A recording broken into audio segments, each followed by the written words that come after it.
Anda kembali di Lansor, pemirsa, dialog kami lanjutkan. Ya, ini menarik sebetulnya Pak Indra dan juga Pak Giri. Tadi kan disampaikan bahwa pinjam komputer orang tuanya atau siapapun gitu. Tapi saya ingat, mudah-mudahan zaman ini memang sudah berubah ya. Artinya saya dulu awal kuliah saja mencet power komputer aja ragu-ragu sebetulnya. Ini salah karena bahasa apalagi waktu pas SMA gitu. Jadi saya sama sekali tidak pernah bersentuhan dengan komputer atau laptop pada saat SMA gitu kan. Nah, saya khawatir menunjukkan usia.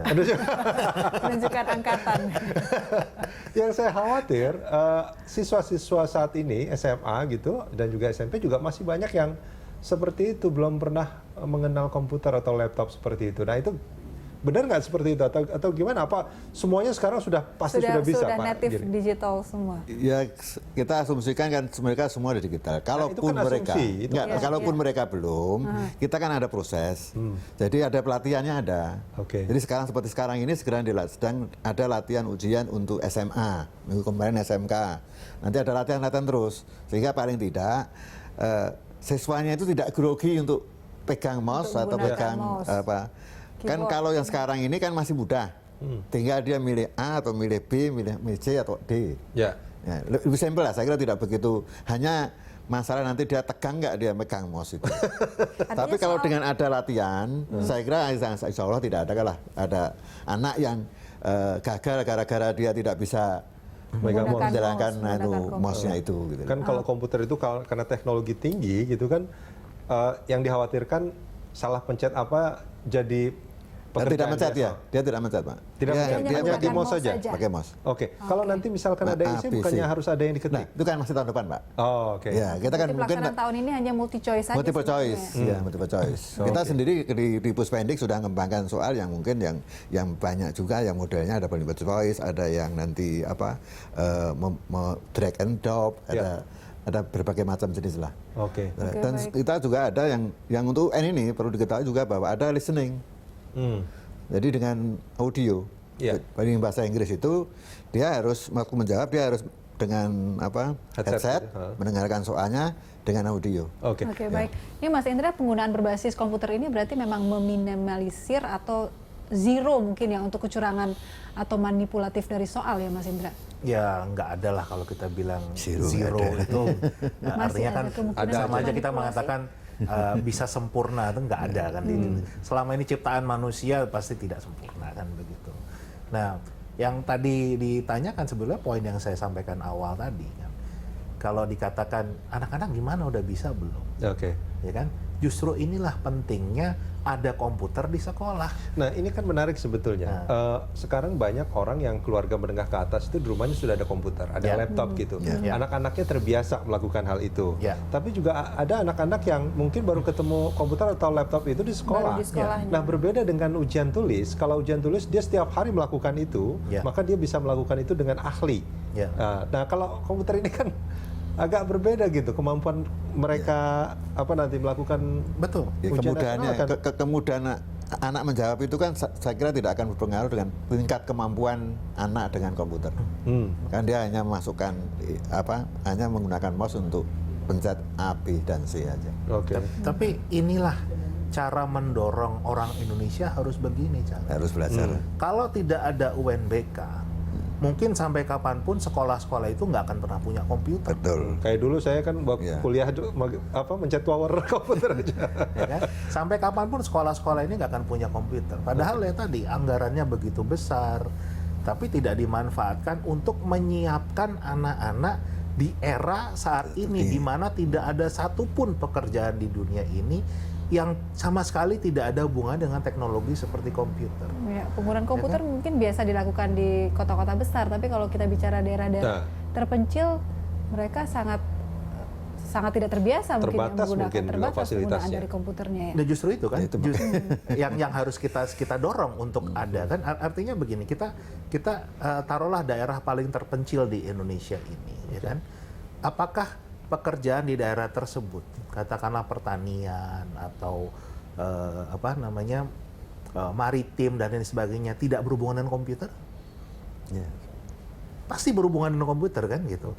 Mau sekarang mencari mau mendrilling satu misalnya sumber daya alam aja pakai teknologi, ngelihat dari satelit, ngelihat di dalam ini bagaimana, ya kan? Seperti itu semua. Nah sekarang kalau SDM-nya dengan alasan, daerahnya terpencil, nggak usah kita kasih komputer lah.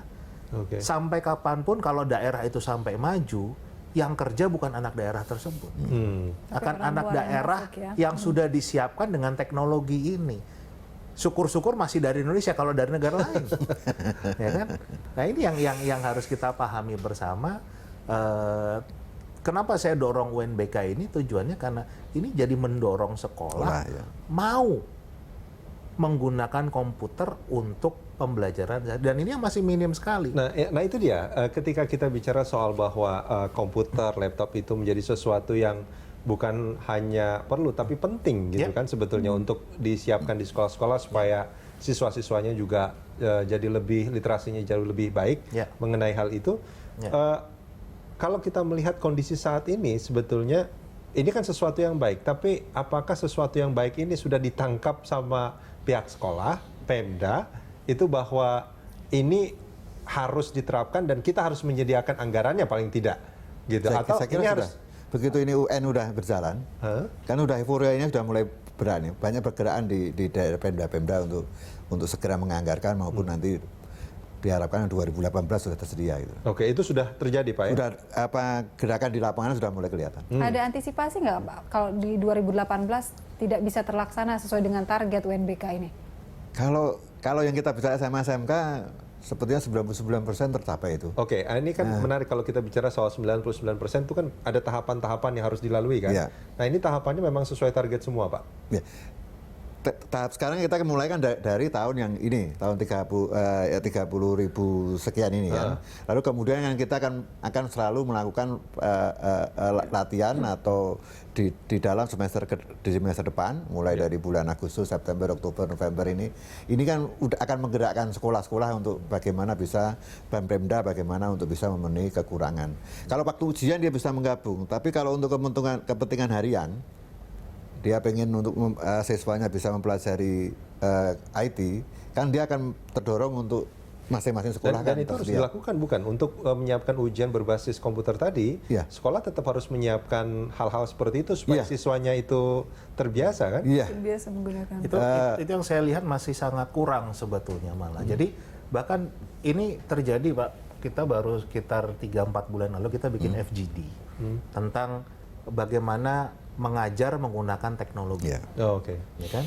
Ini ada beberapa sekolah-sekolah besar yang sudah UNBK bertanya ke pejabat Kemdikbud, Pak, ini komputer buat apa ya? Masa setahun cuma dipakai sekali doang? Itu yang salah. Itu yang salah. Edukasi yang harus banyak kita perlu kerjakan bahwa komputer itu tidak hanya untuk ujian saja, harus perlu untuk pembelajaran. Selama proses pembelajaran harus pakai komputer. Nah itu nyampe nggak pemahaman seperti itu ke sekolah? Itu baru kerja keras kita lah untuk bisa melakukan edukasi. Itu harus sama-sama kita dorong. Artinya Mas Rudi Dora dari media juga bantu memberikan pemahaman ke para pejabat-pejabat daerah dulu, para pendidik yang memang saat ini sudah zamannya zaman teknologi. Kenapa sekarang begitu banyak hoax? Kenapa begitu banyak fitnah di media sosial? Karena selama ini tidak ada satupun lembaga pendidikan formal yang mengajarkan bagaimana beretika dalam menggunakan media sosial, dalam menggunakan teknologi. Dari sekolahnya nggak ada kan gitu. Apa yang mau diajarkan juga kan itu ya? gitu. Ya kalau sekarang sih nggak harus bentuknya satu kurikulum ya, tapi sudah menjadi satu etika sehari-hari kan gitu loh. Bagaimana tidak sembarangan ada berita di WA sebar semuanya kan begitu, nggak ngelihat ini. Itu kan bagian dari etika yang zaman saya Mas Rudi sekolah dulu belum ada kan gitu loh. Ini menarik, saya nyambung ke yang tadi Pak Giri. Ketika ada sekolah di FGD yang dilakukan sama Pak Indra tadi bahwa sekolah bertanya ini dipakainya kok cuma setahun sekali buat ujian nasional doang. Nah pemahaman bahwa ini mestinya dipakai dalam rutinitas proses belajar mengajar itu yang harus dilakukan apa Pak Giri? Ya, jadi memang itu kemungkinan agak berbeda yang di jenjangnya. Kalau yang di jenjang di SMK kan sudah banyak sekali yang langsung menggunakan untuk pembelajarannya. Di SMA juga, itu mungkin ada 1-2 sekolah yang masih belum memahami bahwa komputer itu juga bisa dipakai untuk pembelajaran. Nah itulah kita akan banyak melakukan edukasi. Nah kemudian di kita juga Puspendi kita akan banyak melakukan pelatihan dengan menulis soal langsung dengan di komputernya masing-masing untuk di gurunya ya. Kemudian di dalam pembelajaran mungkin nanti dari direktorat dan di kurikulum akan selalu menyediakan materi-materi yang penyampainya adalah menggunakan komputer, mungkin dengan PowerPoint-nya. Sederhananya kan PowerPoint, mungkin nanti kan dengan teknologi yang lain supaya bisa berfungsi komputernya itu. Memang ada. Untuk persiapan tenaga pengajar yang siap menggunakan fasilitas komputer dalam mengajar itu sejauh ini sudah ada pelatihan-pelatihan.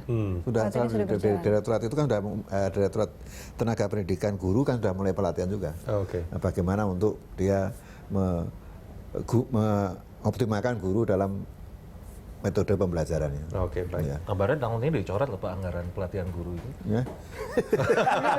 Kita Bapak malah lebih tahu gitu. Pak Giri dan Pak Indra kita juga sudah pada masih akan kembali.